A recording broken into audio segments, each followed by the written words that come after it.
Tonight, I'm Donnie Wahlberg, and you're watching Entertainment Tonight. E.T.'s 35 years with the singer, dancer, and actor, I love all the attention. sharing never-before-seen interviews from his Boston beginnings For a kid who grew up in Dorchester with nothing, no money in my pocket, that's really something. to behind the scenes of his journey to superstardom. I think at the time I was the only parent that really believed they were going to be famous. Plus, backstage with New Kids on the Block. We're backstage, Burner Junior High School. And on set of his many films and TV roles. I was working with Gary Sinise, and Ron Howard's behind the camera. Plus, what you never knew about his Hollywood love story. You took 2 weeks to call me. I was just slightly intimidated, I won't lie. E.T. Vault Unlocked, Donnie Wahlberg, starts now. We're here, man. Check out the footage. Oh, we're playing no games on this Black Friday, especially when it comes to our love and appreciation for Mr. Donnie Wahlberg. Welcome, everybody, to Entertainment Tonight. Blockheads have loved Donnie long before he was a Reagan on Blue Bloods. E.T. hanging tough with the bad boy of NKOTB since day one. I love all the attention and the adulation. I mean, it's wonderful. We're just a group that is about what you see is what you get. And what you saw with Donnie, that bad boy look. Beard, bandana, and a late 80s rat tail. I'm not trying to be a bad boy. I don't understand why having an earring in your nose and sideburns and wearing a bandana makes you a bad boy. Donnie was shooting pool and rocking all denim when we first met him behind the scenes of this music video in 1989. 1 week later, our first interview.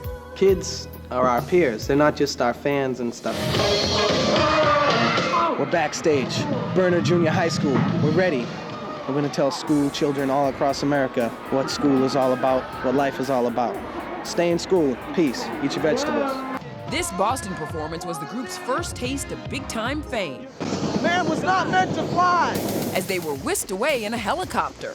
It's really kind of hard to swallow, especially for 5 guys like us. I mean, just come out of the streets of Boston to have a #1 single. It's pretty amazing. Amazing, and just the beginning. In less than 2 years, the New Kids had 3 multi-platinum albums and an estimated $400 million in merch sales alone. At the 1991 Super Bowl, they became pop culture pioneers. There's so much we can do. That was the first time, that they had a major pop act do a big, massive production like has become common in the Super Bowl. From Japan to Chile to England, E.T. joined the New Kids all over the world, where this Fab Five drove teens to tears. Beatlemania. We really don't like to be compared to the Beatles because there'll never be another Beatles, but I guess on the scale of the fan frenzy, we might be able to be compared to the Beatles. So how'd they manage? Well, here's a backstage secret. In London, we watched the New Kids load into this moving van behind a decoy bus to dodge the massive crowds. Through it all, Donnie stayed grounded.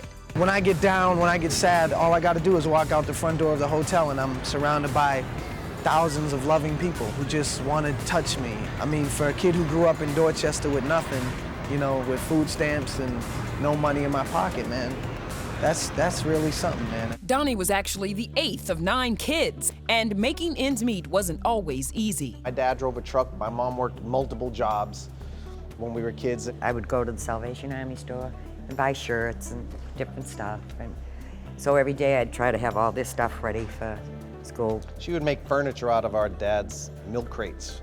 Our coffee table was an orange crate. Nobody ever complained. Mark was the baby, and big brother Jim, before getting clean, he was convicted of armed robbery when Donnie was a teenager. Him going to prison maybe might have kept me from going to prison. Him having drug problems maybe said, Donnie, don't mess with drugs because look where you're gonna end up. We grew up around drugs, violence, friends getting shot up. When you grow up in Dorchester, you grow up 3 the hard way. E.T. visited the Boston neighborhood in 1990. That's Donnie's old high school. And we even spoke to one of his former teachers. He's got a live mind. He's an exciting person to be around. He's a pleasure to have as a student. Donnie was 15 when he caught the eye of producer and New Edition creator Maurice Starr. I got in the group by breakdancing and stuff, and I was rapping.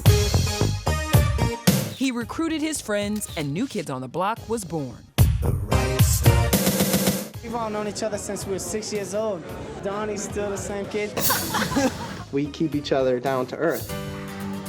I think at the time I was the only parent that really believed She was. they were going to be famous. I bought my mother a house, I bought my father a house, and I bought my brother a car, and that's it. I haven't bought nothing for me, and I don't need nothing. It makes me feel so good to do for everyone else.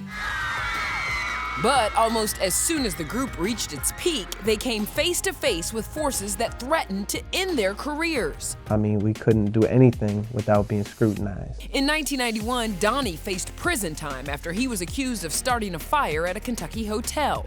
People are reading in the newspaper that I may get 20 years to life. I'm sitting on top of the world right now. What reason in my mind would I have to burn a hotel down? The charges were eventually dismissed, but the very next year, soon after Milli Vanilli had their Grammy revoked, the New Kids battled accusations they were lip-syncing too. Well, you hear their background vocals being almost superb, and then you hear the independent lead vocals, horrible. You know there's something wrong. Is it fair to say that you're pissed at this point? It was more a feeling of disappointment, you know, because everybody took this guy who was virtually nobody. They just took his word and, you know, totally put it all over the world. And I think it was really unfair. New Kids on the Block! The guys, who were on tour in Australia at the time, flew nearly 14 hours back to LA just to silence their critics on Arsenio Hall. I mean, we're not saying we're the greatest singers in the world. We're just going on the show to show that we do sing live. Whether it sounds good or bad, that's for the public to decide, you know.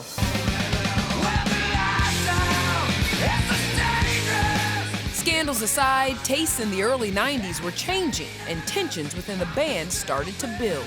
We were on a wave that we couldn't really control. You lived together with somebody 365 days of the year. You know, we were different people. You know, there were times where me and Donnie would walk down a hall and not even, you know, say hi to each other. And that's how it got. After a 2-year hiatus, the group re-emerged with a new name and a new sound.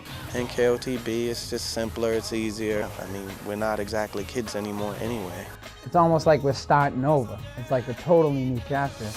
In 1993, E.T. was in Boston as they shot one of their final music videos of the decade. Jordan is prepared to do a solo album. I'm prepared to do a solo album. I think Joe now is prepared to do a solo album. It's only the right thing to do. I'd like to see some growth here. The growth will lead to the longevity. The group can grow and expand and separate and still be a group. We'll always be a unit no matter what. It's like that Donnie had a plan all along, right? We know that was not the end of NKOTB's story, but until the band got back together in 2008, Donnie set his sights on the big screen. And action. My first day was a little intimidating. You know, I was working with Gary Sinise and Ron Howard's behind the camera. The year 1996, E.T. was on set with Donnie, who landed his first major film role in Ransom. Any advice from your brother? Nah, Marky keeps all his tips to himself. All right, no brotherly advice, but Donnie did get plenty of support at the premiere. You're a natural. Thank you. It was very good. I was very impressed, very proud. Mark wasn't the only one impressed. Fans were blown away when Donnie made this 3-minute appearance alongside Bruce Willis in The Sixth Sense. He went method to play the disturbed patient and lost more than 40 pounds. Bruce was so cool to me. I left that movie with an incredible sense of confidence. And he pushed it to the limit again for the award-winning HBO miniseries Band of Brothers at a 10-day boot camp run by a Vietnam vet. It's definitely the most physically demanding job I've ever had. But his longest-running role? Detective Danny Reagan in Blue Bloods. 14 seasons, 293 episodes, E.T. was there for the Reagans' first and action and last Sunday dinner. The show's finale episode airs next month. I've snuck in lyrics from New Kids songs and song titles and references throughout all the 14 seasons. So no more games. No More Games is about positivity. Or Please Don't Go Girl. Yeah. It's not even me. It's an oldie but goodie. Forget about it.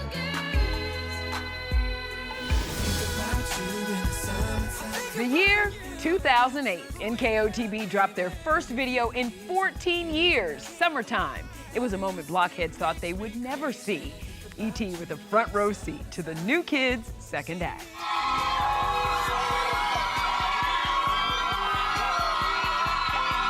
I give Donnie the credit. He really was like, if we're gonna do this, it's got to be about new music. Pretty mama, if you're single. 16 years ago, E.T. traveled the country with the New Kids as they announced their highly anticipated return from the Big Apple to Boston.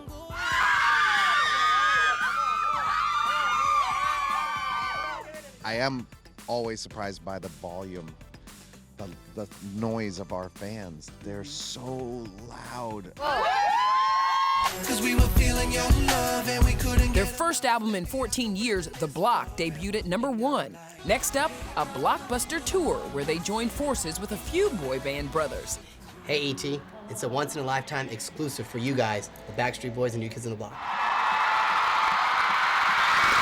We have very, very loyal fans, each group. The beauty is we have 9 talented guys. We have a wealth of, hit records. Yet the kids are back and busier than ever. Count them up, 12 concert tours since 2008, 12 co-headliners including Boyz II Men, Nelly, and TLC. And in June, they'll open their first ever Vegas residency at Park MGM's Dolby Live. We're honored and humbled, and we can't wait. Now the work begins. Was he the nice guy or the knucklehead, or was Mark more of a knucklehead? Good question.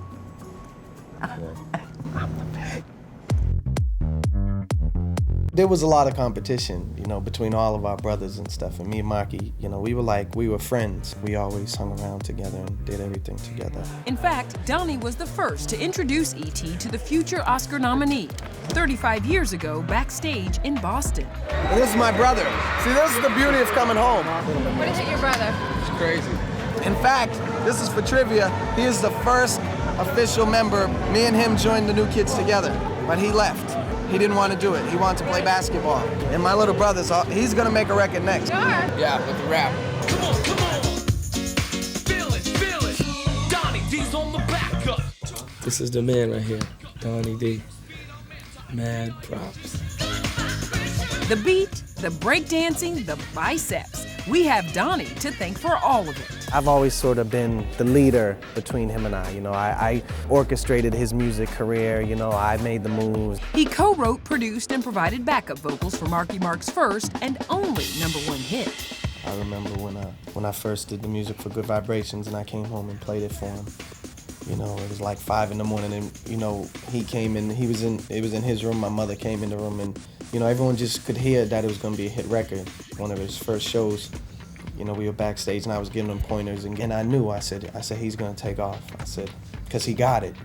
He's a sex symbol, but I still get all the girls in the family. But I get a few now, so I'm cool with that.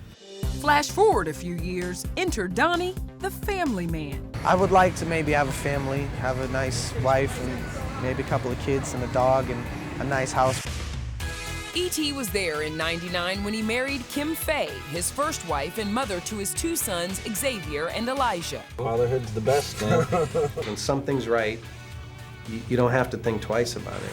They split in 2008 after almost a decade together. But 4 years later, sparks when Donnie crossed paths with Jenny McCarthy. He has an amazing, very true. I agree. It wasn't until the following year and an appearance on her talk show that he made his move. You took 2 weeks to call me. I was just slightly intimidated, I won't lie. By probably the 2nd month, I knew I was in love with him. We FaceTime, I'm not kidding. This is not a joke, at least 17 times a day. I don't think I ever told anybody that before. When they got married in 2014, Jenny's son Evan walked her down the aisle. They had their own reality show for 3 seasons, living their second chance at Love Out Loud. We're like gorillas.